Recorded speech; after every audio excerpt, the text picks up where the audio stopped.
jumpa kembali bersama saya Cecilia dari Pilar Mas Investindo Sekuritas. Touch your heart, touch your profit.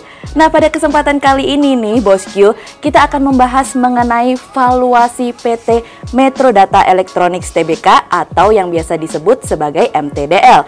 Tentunya saya tidak sendiri karena di samping saya sudah ada orang yang istimewa, yaitu Mas Ali Ramadan selaku Equity Analyst dari PT Pilar Mas Investindo Sekuritas. Gimana nih kabarnya nih Mas Ali nih? Kabar baik Mbak Sisil. Alhamdulillah ya. Nah, pastinya juga Bosku sudah tidak sabar lagi nih untuk pembahasan kali ini. Makanya jangan kemana-mana ya Bosku, tetap di channel Pilar Mas Investindo Sekuritas. Touch your heart, touch your profit. Pionir Sekuritas Channel di Indonesia.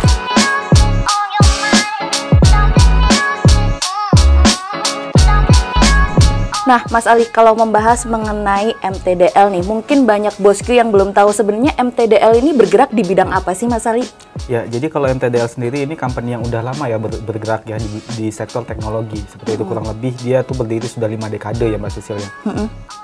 Nah, dia sendiri itu layanan yang diberikan itu ada 3 ya segmennya, itu ada hardware, kemudian software dan IT solution. Nah, di mana dia MTDL ini dia itu sebenarnya holding company-nya. Nah, melalui anak-anak usahanya lah dia merambah atau memberikan pelayanan-pelayanan yang lebih banyak, kayak misalkan ada IT solution, software. Nah, di mana dia itu mempunyai visi dan misi juga menjadi perusahaan teknologi yang terintegrasi seperti itu Mas Sisil. Oh, baik nih. Nah, kalau misalnya dari MTDL sendiri nih ada pencapaian yang menarik nggak sih Mas sehingga kita bahas nih hari ini tentunya ya. Mungkin dari sisi laporan keuangan ya, kalau kita lihat laporan keuangan pencapaian dia itu secara historikal dari tahun ke tahun itu dia mempunyai rasio keuangan yang cukup baik Mbak Sisil. Cukup baik ya. Nah, di mana dari gross profit margin-nya nih misalkan ya, nah, dia itu mencapai 92%.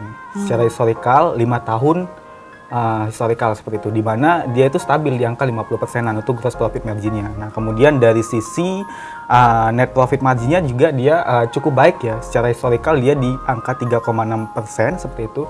Nah, tapi di 2021 dia mengalami peningkatan yang cukup baik untuk net profit margin-nya, di mana dia mencapai 4,1% secara year on year seperti itu untuk net profit margin-nya. Kemudian kalau dari segi return on equity-nya dia juga cukup baik ya, di mana dia secara rata-rata sebesar 17,2%.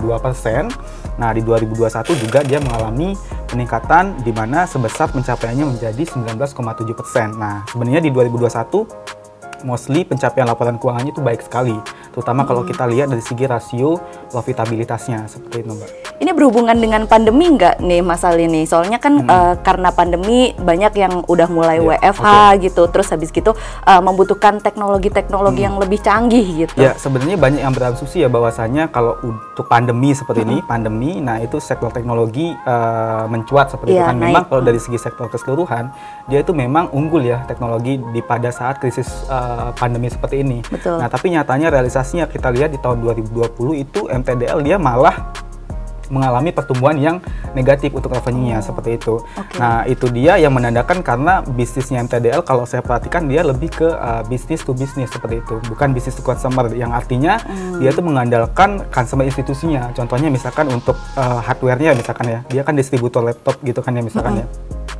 Nah, dia itu kan kalau lebih ke B2B itu kan berarti dia kerjasama dengan corporate nih. Betul. Nah, sehingga kalau corporate itu kan lebih stabil ya untuk pengambilan alat-alat kayak laptop seperti itu. Dia itu misalkan dalam 3 tahun atau 5 tahun itu harus ganti laptop, bicara di suatu perusahaan gitu kan. Sehingga dalam 5 tahun dia ganti laptop, beli laptop baru. Nah, tapi karena terjadi krisis pandemi seperti ini, nah company itu belum tentu dia bisa melakukan itu seperti itu. Nah, memang dia butuh, tapi karena memang banyak kondisi company yang mengalami kesulitan sehingga dia sulit untuk menggantikan teknologi yang baru. Nah, sehingga bukan karena pandemi dia bagus, melainkan karena adanya pemulihan justru di tahun 2021 ini dia malah membaik MTDL. Kalau pandemi dia masih kurang baik juga sebenarnya terdampak. Karena basically semua sektor itu akibat pandemi cukup terdampak sepertinya. Terlihat dari MTDL sendiri di mana 2020 dia masih mengalami negatif pertumbuhan dari pendapatannya seperti itu. Baik. Nah, kalau misalnya tadi kita udah ngomongin nih, dari mana aja sih kontribusi kontribusi pendapatannya MTDL sendiri itu selain yang tadi Mas Ali udah sebutin nih untuk B2B gitu kan ya? Ya. Jadi memang kalau dia ngejual produknya itu lebih ke B2B ya, B2B ya untuk atau bisnis to bisnis. Nah kalau untuk pendapatannya dari 5 dekade selama dia berdiri itu masih sama Mbak Sisil dari awal. Jadi dia masih di hardware, software dan IT konsultan seperti itu. Nah dan memang penunjang utamanya untuk saat ini dia masih di hardware, di mana dia itu masih menunjang dari total keseluruhan revenue itu sebesar 78%-an seperti itu. Nah dan juga kalau kita lihat rata-rata growth-nya nih kalau untuk hardware sendiri nih, pendapatan khusus hardware-nya ya kalau kita lihat, karena ini memang penunjang utama ya Mbak Sisil ya. Itu memang selama historical 5 tahun dia itu rata-rata growth-nya di 14%-an seperti itu Mbak Sisil. Kalau untuk pendapatan dari hardware-nya sendiri. Nah kalau tadi kan Mas Ali udah bilang nih kalau growth-nya MTDL nih bagus ya di tahun 2021 ini ya. Nah kira-kira untuk proyeksi keuangan MTDL sendiri untuk kedepannya gimana nih? Mengingat sekarang kan pandemi udah mulai mau memasuki masa endemi ya, gitu.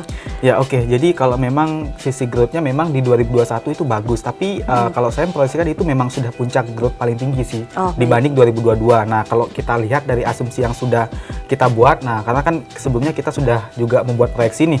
Nah di mana di 2021 itu angka aktualnya itu growth revenue itu di 31,94% secara year on year. Nah di mana di 2021 kita itu memproyeksikan sebesar 32,54% untuk proyeksi Pilar Mas sendiri. Nah di mana di sana kan masih inline lah ya, antara 31 sama 32 itu masih inline, selisih 1% aja.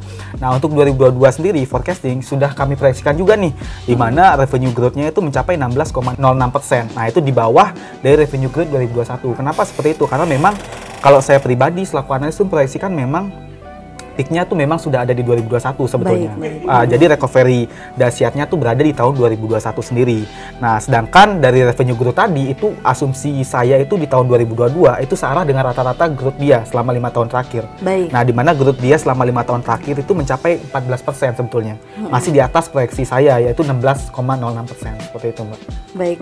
Nah, kalau begitu gimana nih valuasi dari saham MTDL? Ini yang ditunggu-tunggu sama Bos Q nih. Ya baik. Jadi kalau untuk valuasinya jadi sesuai dengan forecasting yang sudah dibuat seperti itu kan ya, memperolehlah nilai valuasinya nanti. Nah, di sini kalau untuk MTDL analisnya sendiri dia menggunakan dua pendekatan, di mana ada market approach dan income approach. Nah, di mana income approach sendiri kita menggunakan metode discounted cash flow model dengan asumsi weighted average cost of capital sebesar 14% ya, di mana mendapatkan harga wajar 427. Nah, sebenarnya jauh ya di bawah harga market kalau untuk income approach-nya sendiri. Nah, tapi di sini juga kita membandingkan dengan market approach, di mana dari market approach kita menggunakan beberapa metode di sini, Mbak.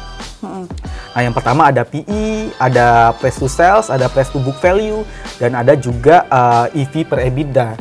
Nah, di mana untuk market approach sendiri kita membandingkan ada beberapa company nih, yaitu 6 company yang kita bandingin di sini. Seperti yang tabel yang saya tampilkan nih. Nah, itu ada 6 company dengan ticker itu ada MLPT, ASGR, ATIC, GLFA, Elmas dan MTDL itu sendiri. Totalnya ada 6. Nah, di mana itu kita mencari perbandingan itu bisnisnya yang kita anggap sama dengan MTDL. Bisnisnya kita anggap sama dan juga size company-nya juga sama. Nah, di mana di setiap comparable study itu totalnya mendapatkan untuk PI-nya itu dia mendapatkan 948, PS-nya 897, PBV-nya 1033. Nah, sehingga untuk total keseluruhan dengan pembobotan 25% setiap metode tadi ya kan. Nah, itu didapatkan harga wajar finalnya tuh sebesar 825 per lembar. Seperti itu, sehingga masih ada upside potensial kalau kita lihat dari kondisi market sekarang, Mbak. Berarti masih bisa di-buy gitu ya? Masih bisa di-buy, karena masih kalau kita ngelihat dari sisi value investingnya sih masih bisa ya seharusnya kayak gitu. Baik. Nah, berarti nih kalau dari penjelasan Mas Ali, kesimpulannya untuk emiten MTDL ini adalah rekomendasi buy dengan target harga Rp825 per lembar dalam jangka waktu 12 bulan ya Mas Ali ya. Nah, terima kasih banyak Mas Ali untuk pembahasan MTDL-nya hari ini. Semoga berguna untuk Bos Q yang sedang melirik nih untuk saham MTDL tentunya ya Mas Ali ya.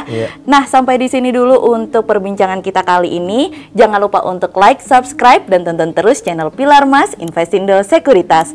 Touch your heart, touch your profit. Pionir Sekuritas Channel di Indonesia.